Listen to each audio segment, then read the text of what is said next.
Welcome back, Fragrance Fiend here today with a tiny bit of a quick video. We're doing a first impression of Rabanne Million Gold. This is a true first impression, I know nothing about it, just going to cover my address there. Obviously a freebie, I'm not sponsored or endorsed by the brand. If you're pretty active on social media, you can easily get sent one of these for free. So with it, you obviously get the sample. This is actually quite a nice one compared to other samples I've received in the past. And then you've got a little promo pic followed by the description of the fragrance, which is as follows. Seeker Edgier Million Gold Eau de Parfum Intense expresses the thrill of golden success, radiating the ecstatic energy that gets you high on gold. An unusual, sensual and woody addiction, blending fresh mandarin with warm cedarwood, vibrant sandalwood and powerful spices, the intoxicating sensuality of the Million Gold man. Yeah, so I really don't know how this one is doing, if it's popular, if it's not.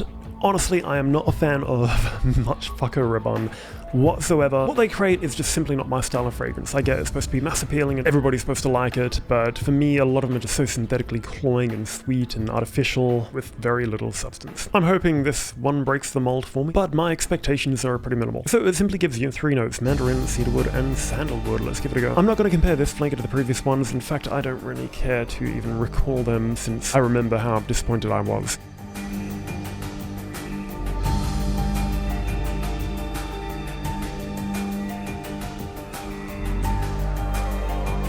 Yeah, borderline same generic DNA as everything out there at the moment. I mean, it does smell a lot more smoother and subtler than I recall the original smelling. I'm not sure who the perfumer is for this one, but I feel like it's probably the same guy who did like, Jean-Paul Gaultier, Le Beau, and possibly Scandal, and Bad Boy, and a lot of the other things that the teenagers kind of flock to. Like, I get it, there's nothing really subjectively bad about it. There's a mild citrus element, you can actually smell that zest of mandarin, just a hint, but it is overshadowed by the more sweeter elements as well. I wouldn't say there's anything necessarily extraordinary about this fragrance that makes it stand out for the rest of them, but the blend does feel a little more subtle, which is nice. I feel like the brand themselves are trying to reach a more mature audience, but the scent and the marketing fails to really capture people in their late 20s and beyond. I don't love it, but I definitely don't hate it as much as the rest of the lineup. Fragrantic is such a terrible source of information, but let's have a little look what people are saying. And I was actually right about the perfumer, it was Quentin Bish. Some of his work I absolutely love, but the majority of it is quite generic.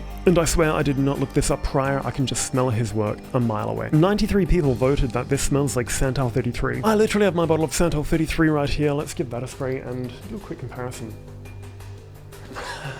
Nah, they're joking.